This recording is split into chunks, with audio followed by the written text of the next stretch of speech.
Frau Bundeskanzlerin Dr. Merkel, schön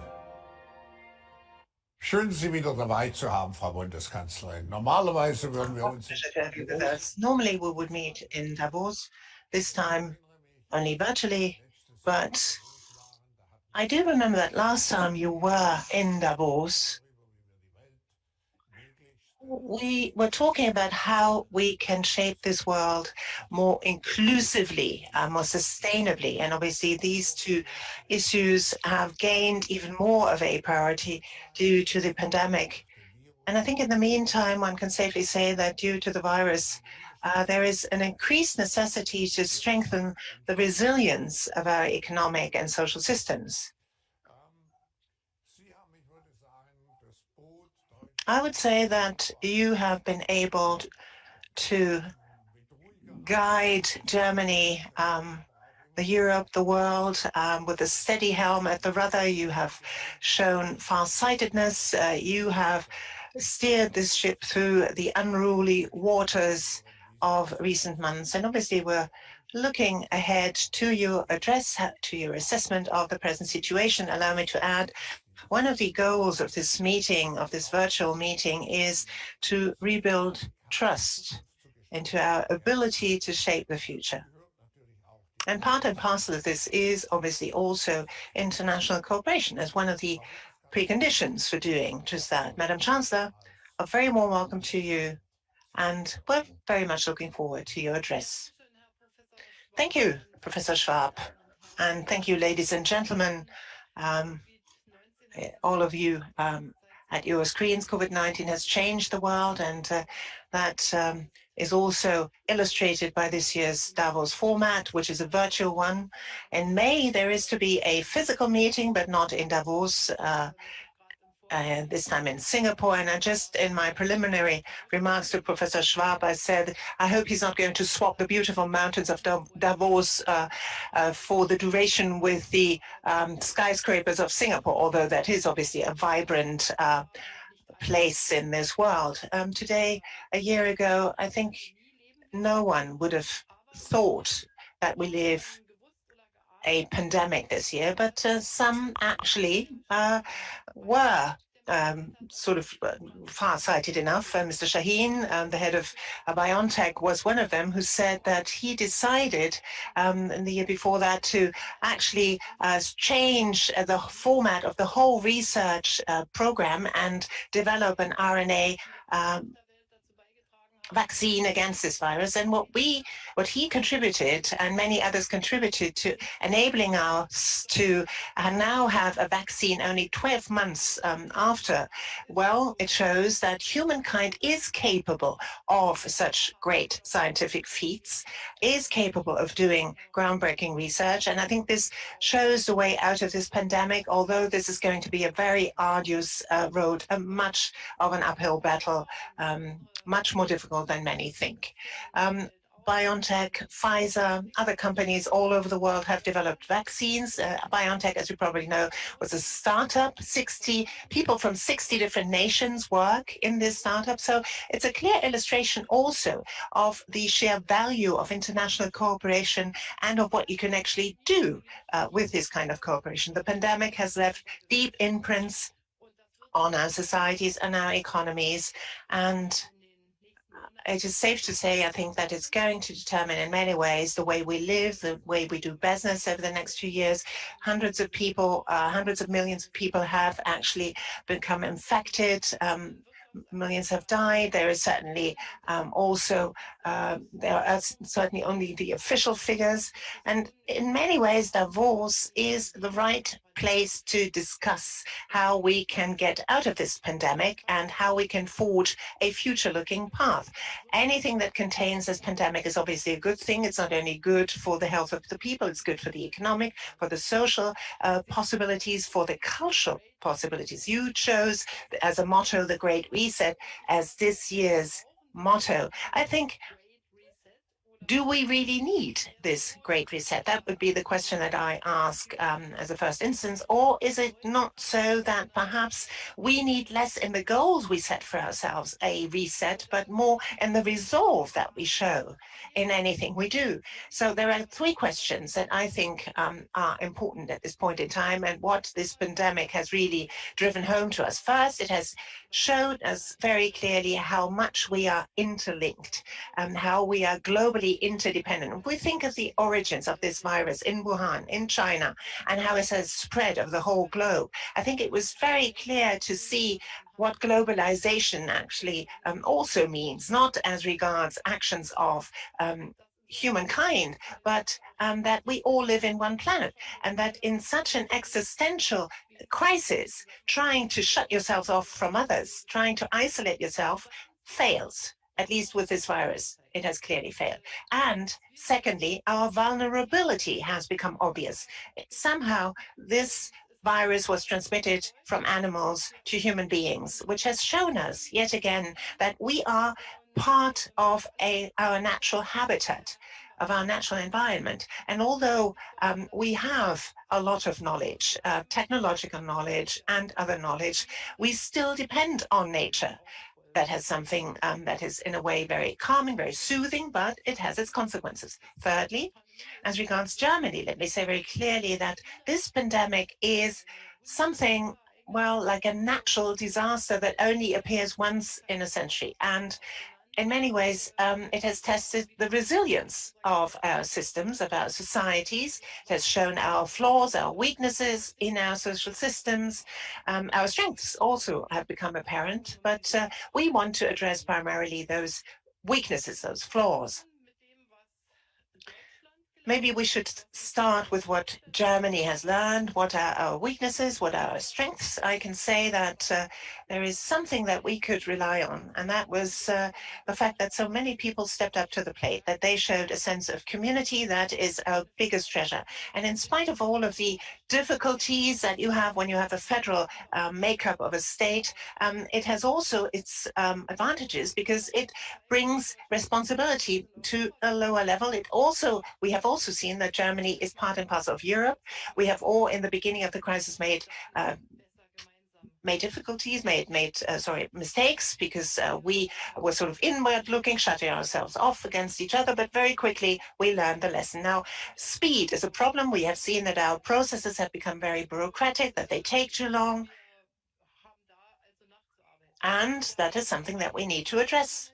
There's one good thing, a foundation that has stood us in good stead, namely our solid and sound finances. So we were able actually to help our companies, to help our citizens resolutely introduce short-time work, keep the economy going, launch more than 100 billion strong economic impetus program, all of that has strengthened our resilience.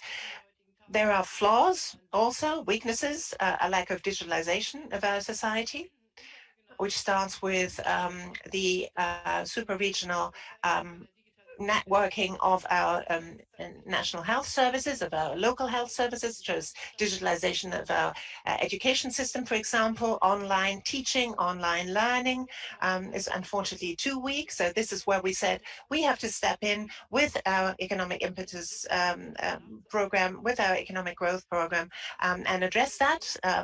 We also saw that a resilient health system is important. And in Germany, we have a very good individual healthcare system, but community health, for example, prevention, preventive medicine, here we do not as yet have sufficient resilience inbuilt in our system. So that too is something that we need to learn from this pandemic. We feel confirmed in our research policy ever since I have come to office. We have steadily increased our expenditure for research and development. The 3% share in GDP have now been exceeded. We would like to approach the 5.8, and everything we see with vaccines and also with other technologies is that promoting a very strong research and development policy is certainly the right thing. Now, a big question is to be discussed, needs to be debated. The word sovereignty is something that seems to be on everyone's lips. Many of the supply chains have been interrupted. They have not really proved their resilience. So what we have to ask ourselves is that indeed a weakness? The fact that we depend so much on global supply chains, or should we rather render the supply chains so resilient, so strong that they actually also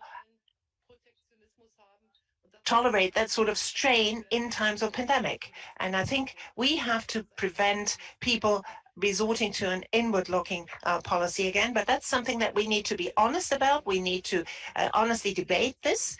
But supply chains have to be rendered more stable, more resilient, if in such a time of crisis you want to depend on them. Now, vulnerability is something that I mentioned earlier on. This vulnerability came to the fore when the supply chains were interrupted.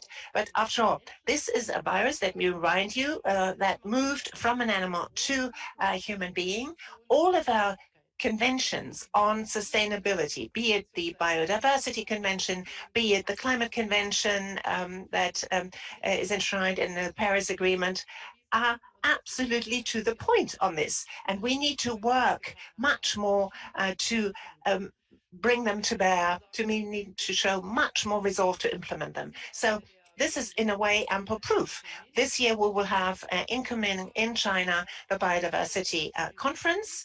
And also, when we implement the Paris Agreement, we can prove that we have learned our lessons. The European Union has, as a first step, showed that it has learned its lesson. We have said our European goal, our national goal for CO2 emissions from 40% to 55 is something that we want to aim at for 2030. We have committed ourselves for 2050 to climate neutrality, which may well lead to a situation that Europe, and once we have achieved that, is the first climate neutral continent. And before us, and I assume that the Commission President has addressed that issue as well, we have very hard months ahead of us, because we have to now find a form how to reach that goal of a 55% reduction in the new Green Deal. We have already changed 40% of our energy generation to renewables, but we also know that it's demanding tremendous efforts if this vulnerability due to climate change is to be overcome. One has to resort to very tough political measures, and we have to obviously take people along. For example, phasing out coal, changing over to hydrogen, a complete change as regards mobility, moving over to electric mobility, and we have to be open, and also hydrogen maybe. We have to be open-minded as regards our technology. The European Union, in all of its efforts for a recovery, we have taken a very unusual step for European Union standards. We have said in this recovery plan that we don't want to do business as usual. We really want to set priorities, very clear priorities. More than 35% of all of the funds used need to serve climate protection, more than 20% digitalization.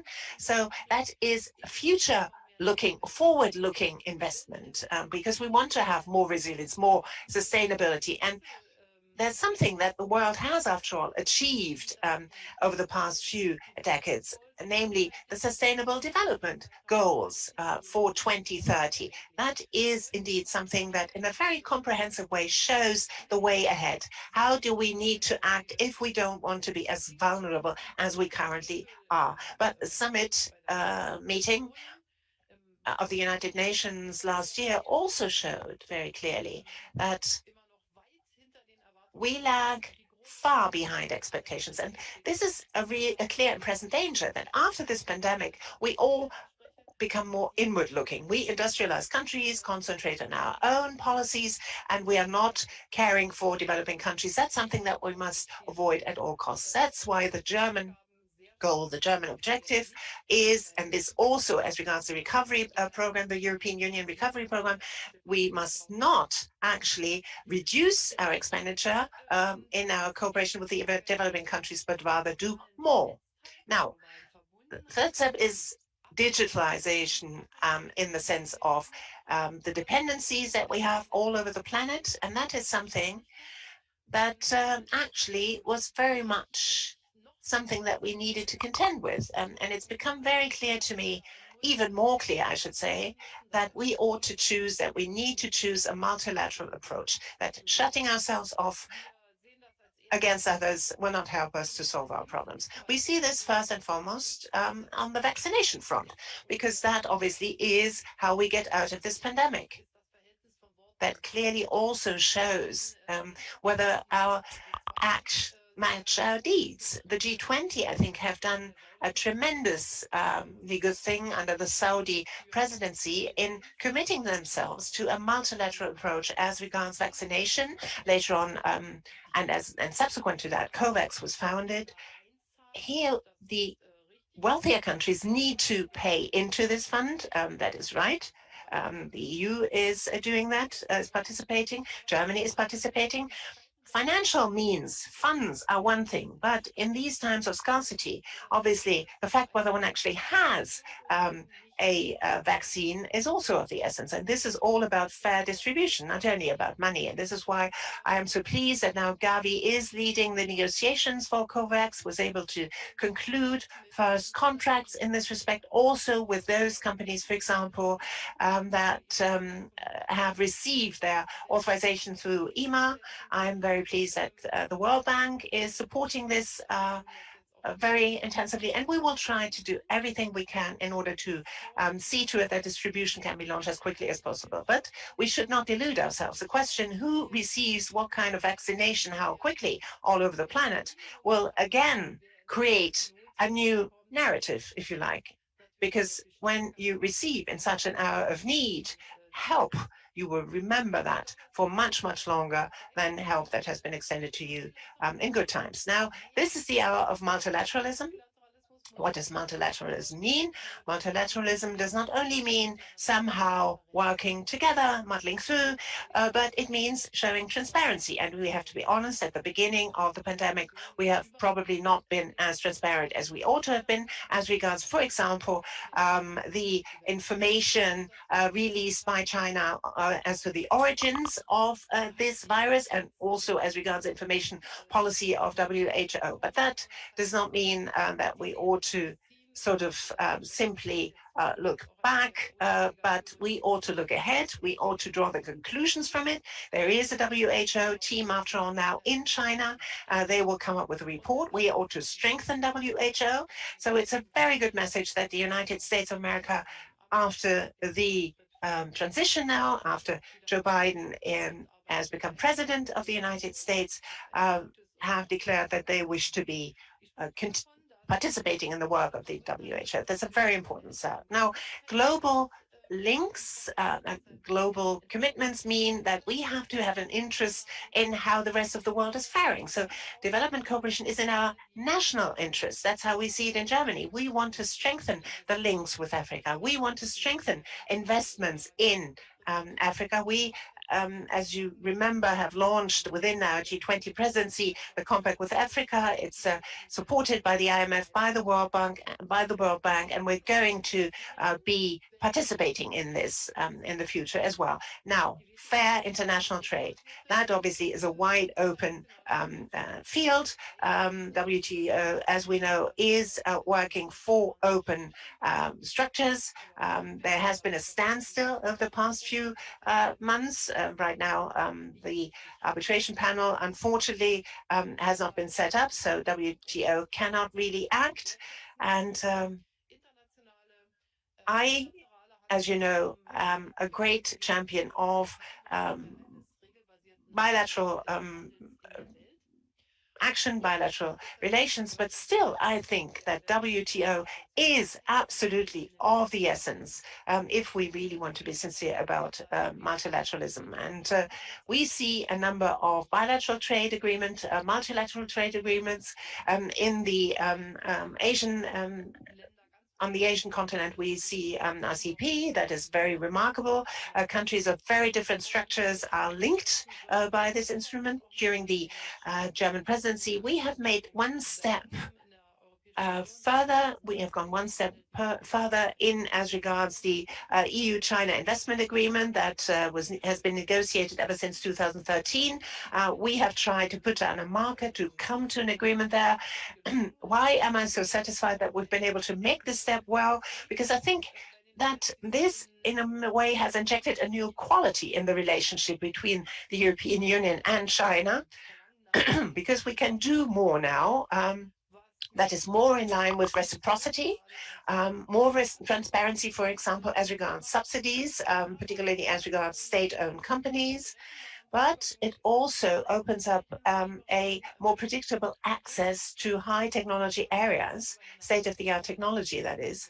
And it also has a lot to do with standards of labor, of particularly along the lines of ILO. If we want to have multilateral organizations, if we want to have multilateral conventions and agreements, certain standards have to be put down, common standards as regards the conditions of work, as regards the environmental norms. And this is why these core norms of the ILO is of prime importance. And that too is part and parcel of this agreement.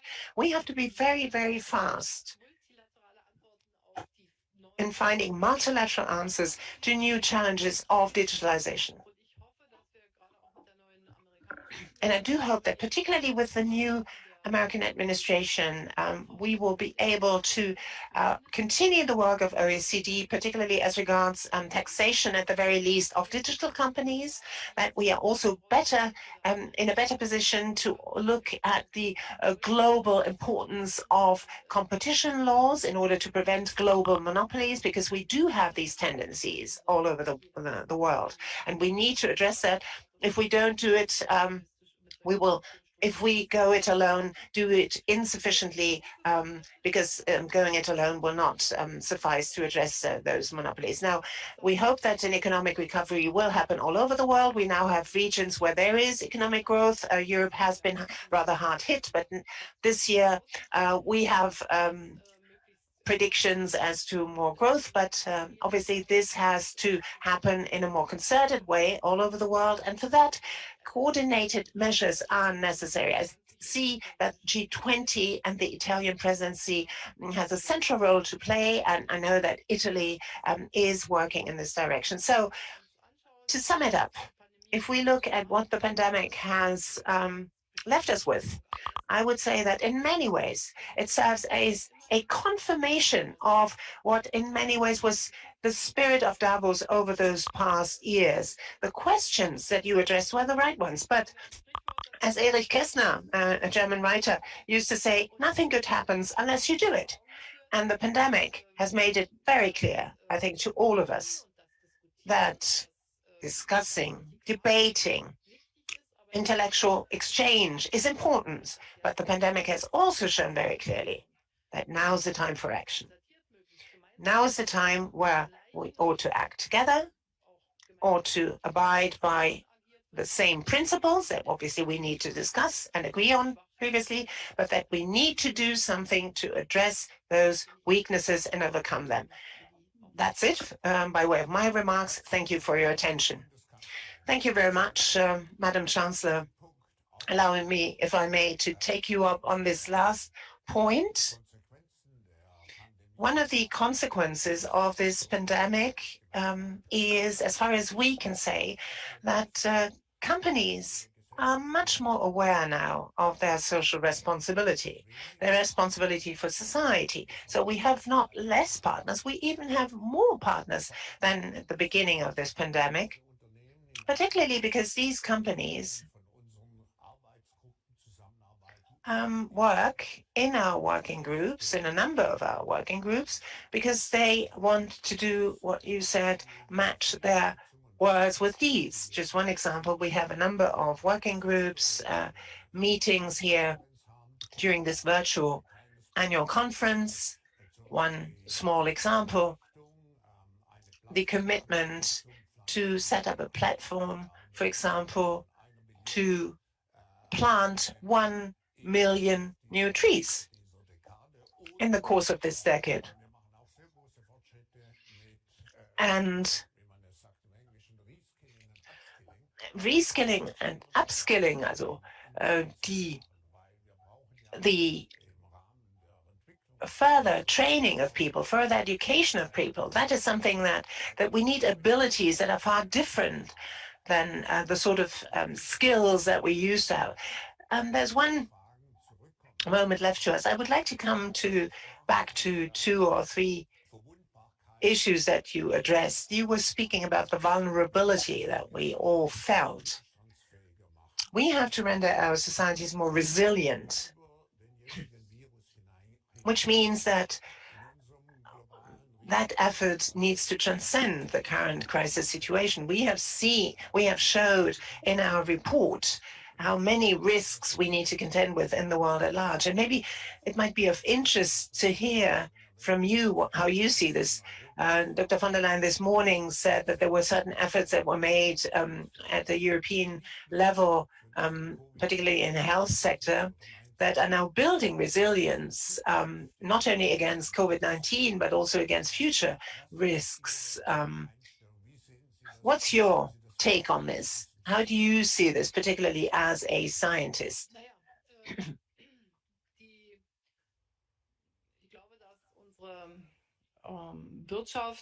I think our economy, or the way we do business in general, in good times, has a certain tendency to actually try and use all the leeway that we have, all the wriggle room that we have. Efficiency is sort of number one, but then you have no buffer zone, as it were. We have just-in-time delivery, so there's no real buffer inbuilt in the system. You start from the assumption that everything works just fine, 100%. You can see this when you have, for example, airplanes that have to stay on the ground simply because all of a sudden there is a bad weather front. And the more the world is connected, the more a disturbance in one part of the system leads to a ripple effect throughout the system. And then we see how a linear event can change into a non-linear event. And that is something that I think we ought to learn, that in good times, we also have to have something up our sleeves that we can then use, the necessary funds, for example, or the necessary beds in our ICUs, or the necessary drug stocks, medicinal drugs, that we have the necessary personnel. Good armies know that they need to draft reservists in the case of war. So I think it would be a good thing if all of these really elementary functions of our societies, the underpinnings of our societies, if we screen them very carefully and try to analyze where we need more of a buffer, as it were. And I think, for example, in climate change, we're already in this phase of mitigation. So we have to adapt to risks before we can actually come to change. So that's in a way the lesson from this pandemic, that we need to be very careful not to assume that everything will always work just fine, will always be perfect, but that we have to also, contend with certain problems. So in a way, what we need is a precautionary activity and agility. Yes, in a way, you're bringing together two magic terms. We've been quoting more than once in the context of the corona infection numbers that there is no glory in prevention.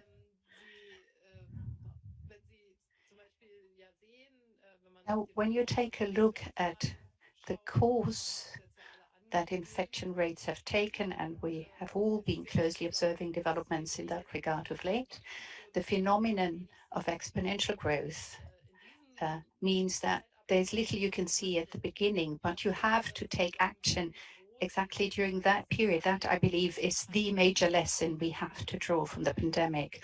And we should also apply that lesson to other areas if you want to ensure that the world does not end up in a shape that makes it difficult for us to control developments.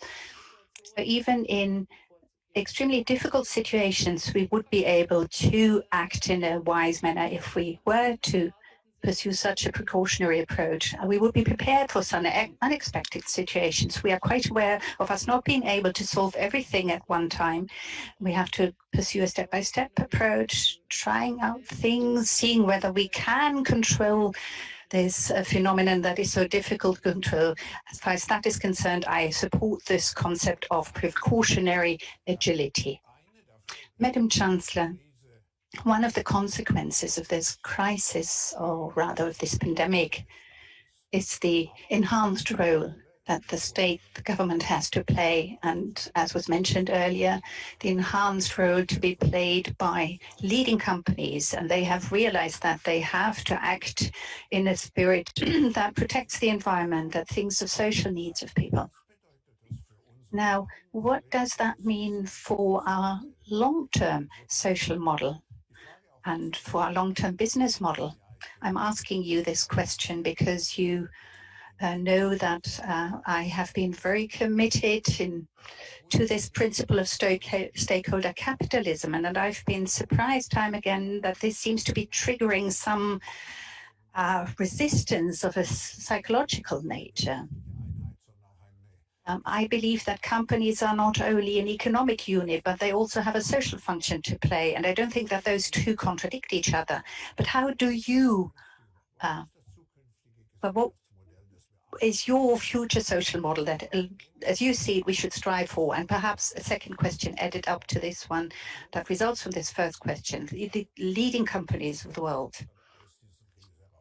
will emerge from this crisis stronger than before, whereas the medium and smaller sized companies are especially hard hit. And these are the companies that are of great importance for Europe at large, but especially for Germany, because they have a very important social role to play. Well, I would say that we do have small companies and we have big companies that have benefited to some extent from the crisis because other things are in demand now. Demand for digital solutions is exploding, so to speak, whereas other companies are especially hard hit. When you think of restaurants, when you think of event managers, when you think of artists and their work, when you think of smaller shops and department stores, once the pandemic has been overcome, we will be able to ease restrictions, and we will have to then take a closer look at what we can do in order to maintain a certain infrastructure. I think that there are groups and companies that have benefited from this crisis in an unexpected manner, but you may be a big company and nevertheless be hard hit by the consequences of the pandemic. The question you put to me was of a very fundamental nature, and I think it is nigh impossible to respond to it to this question in 5 minutes' time. What has become obvious time and again is that what we call the social market economic model is a good model. It puts the man in its center. We have to think things from the perspective of man, from human beings. We have to use and exploit fully the inventiveness and the imagination of men and women, but at the same time we have to set certain rules and provide guidelines. And I think we have to rethink these in times of digital sovereignty of each and every individual. Whereas the basic approach is always the same, and it is not static in nature. It is that we have to strike the right balance between the actions of the state, of the government, and allow the individual to realize itself while it's providing the long-term framework conditions. So on the one hand, we have processes of concentration that have to be stopped if they become too powerful. That is the competition law, which makes it so important. In times of globalization, when you pursue a nationally based policy, you always have to think of the global interconnections. You have to internalize prices, climate protection being one case in point. I believe the best instrument here is still putting a price on CO2 emissions. I think that's the most effective instrument, but they have to be internalized. You have to make that mandatory, because I don't think any individual company would do it on itself or not quickly enough, and not the totality of companies. And now when you take a look at the last 15 years or so, I would say that in 2007, 2008, when we were facing the major financial crisis, we had a trend in the direction of too much freedom, not enough rules with regard to the efficiency of financial markets and of capital markets. Then, in the wake of the crisis, we had the opposite, excessive development, too much regulation. We went down that road together. The internalization of what is so important for us in our lives, economy, ecology, the price on emissions, makes the actions of the state so important. We cannot rely solely on the companies acting in a way that will be to the best of the world. However, we have to be careful as not to allow the pendulum to swing too much in the other direction, where the state feels that he is the best entrepreneur, because that would put a damper on the imagination, the creativeness of our human element. So it is a perpetual search. You'll have to strike a balance. You have to identify what is the optimal approach. You can no longer think along as national lines as you used to do in the past. So that is the way in which I would describe this. I think social market economy and stakeholder capitalism are basically identical. The last question, if I may. You stressed the importance of multilateralism. Yesterday, President Xi Jinping spoke to us, and he warned us against the involvement of blocs, and he too focused on multilateralism and underlined its importance. Do you think that we can hope for a renaissance of multilateral cooperation, given the trends that we have been observing of late? Also, in the context of bringing back home supply chains, can we prevent the involvement of blocs? Perhaps I may respond first to the question you put with regard to multilateralism. The Chinese president spoke yesterday, and he and I agree on that. We see a need for multilateralism. But there's one question where we are not in immediate agreement, will probably be the question of what it means when you have different social models. To what extent, when does interference begin? Where does it begin and where does it end? When do you stand up for elementary values that are indivisible? The president of China has committed itself to the Charter of the United Nations, and the dignity of the individual plays a part in that charter. And we have to discuss this issue, no matter what social system we come from. And you end up quickly with different interpretations of what the meaning of multilateralism is. It doesn't necessarily or simply mean the coexistence of entities that seem lifeless, but we're talking societies here that consist of human beings. And thus, we also need to engage and exchange views on these different social models. Transparency is the second important element of multilateralism. And I mentioned that earlier. Transparency about what is happening within a country, so as to allow you to assess whether things are still, trade is happening on the basis of a rules-based system, or whether you are playing out certain advantages against another country. And of course, this leads to tension areas, and you can discuss these also in opposition to each other. I would very much wish to avoid the building of blocks, I don't think it would do justice to many societies if we were to say this is the United States and over there is China, and we're grouping around either the one or the other. This is not my understanding of how things ought to be. I think we will have more values that we share, more positions that we hold in common, but there will also be differences of opinion and different interests. I'm not in favor of a total decoupling of all digital activities. We should not strive for that because it would feed into a division of the world. But as you said, each and every one of us has to identify the vital and elementary life functions of one's society. And the pandemic has taught us a lesson here.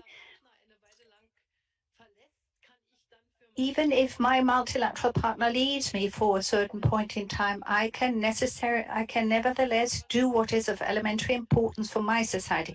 We have open societies. I'm not thinking China in particular when I say that the United States, for example, have a war act that is in force with regard to the import and export of vaccines. This also affects important components that go into the production of vaccines. Of course, this is undoubtedly going to feed into this original reflex here in Germany. If there's something you lack, that you need to produce your vaccine, you will make sure in future that you can produce it back at home. Madam Chancellor, in a way, one could say that Europe has a special part to play in this regard.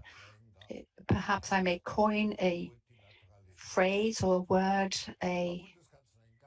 as far as the stress on multilateralism is concerned. Thank you very much, Madam Chancellor. We very much hope to see you perhaps later this year in Singapore, the physical meeting, or then next year in Davos. Thank you very much for your time. As I address myself now to the participants of this meeting, the Chancellor will have a somewhat private discussion afterwards. You will have to perhaps